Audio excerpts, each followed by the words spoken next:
We've been building up the business in a partnership for the last 5 years, and we've just had the best season that we've ever had, and also trying to tick off one of those big races in WA. It'd be great to be able to win a Group 1 sometime in the next few seasons. We're both born in England. I think we immigrated when I was 5, and Ben and my sister were 3.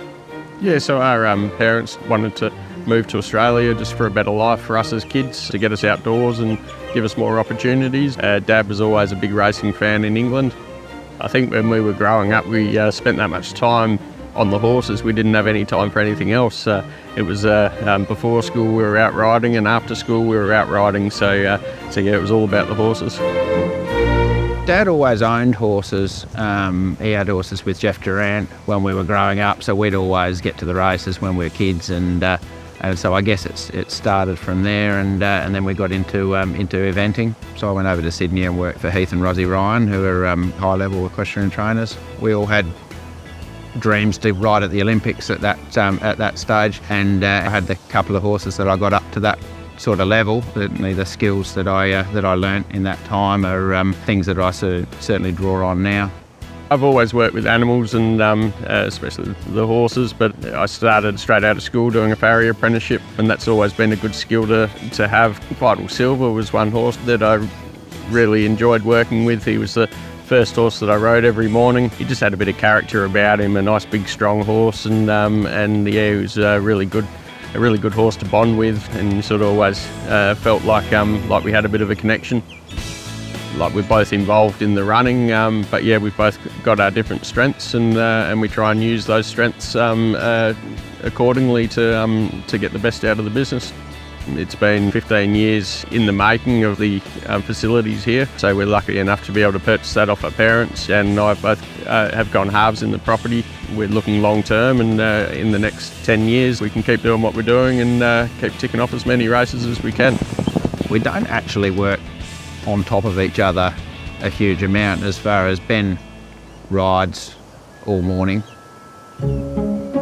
Yeah, look, there he is again, over there on his thinking stump. I reckon he probably spends 2 to 3 hours a morning on there.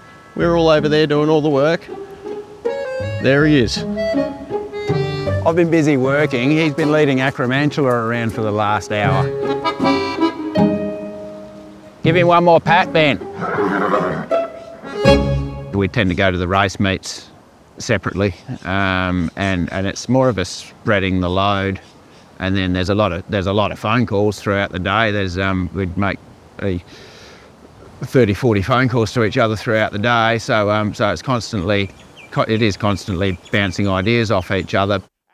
We've had a couple of trips to Melbourne over the past few years with success. I think it's important to make sure we're taking the right horses at the right time. It's something we'd like to target and like to try and pick up a Group 1 would be the main goal. I think just being a young up-and-coming stable that's really hands-on, having 2 trainers there every day, and having a really experienced team behind us. We've got 2 other trainers that work for us. We've got 2 ex-jockeys that ride track work.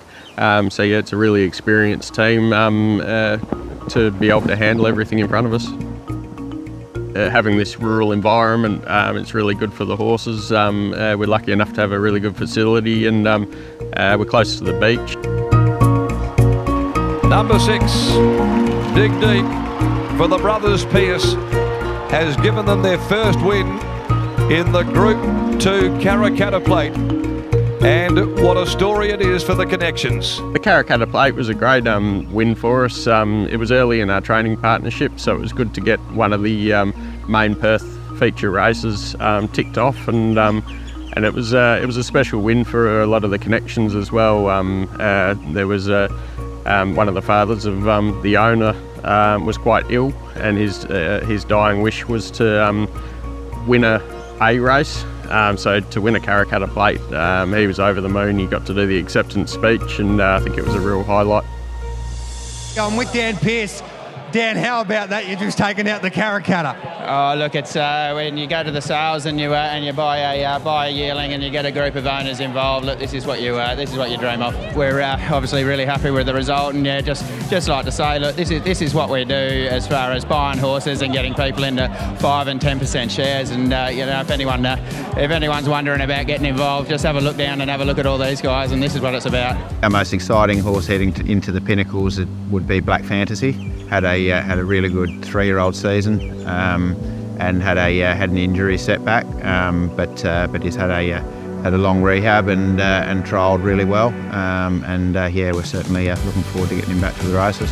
Black Fantasy in front, there's a danger. Black Fantasy though, he's tough, he's pulling out plenty. At least he sends it home. Black Fantasy has won. He run third in the Magic Millions over 1200 first up, and then run third in the Derby. So to be able to do that shows you're a pretty serious horse. I'm really excited about this up and coming Pinnacles Carnival. It's probably one of the most promising groups of horses that we've had coming into a carnival. So yeah, the likes of Black Fantasy and Queen Elena, those sort of horses, and then also some 3-year-olds coming through that are showing a lot of promise. Winning a Group 1 would be a big accomplishment as a trainer. It can take years to achieve, and hopefully we're well on the way to achieving it.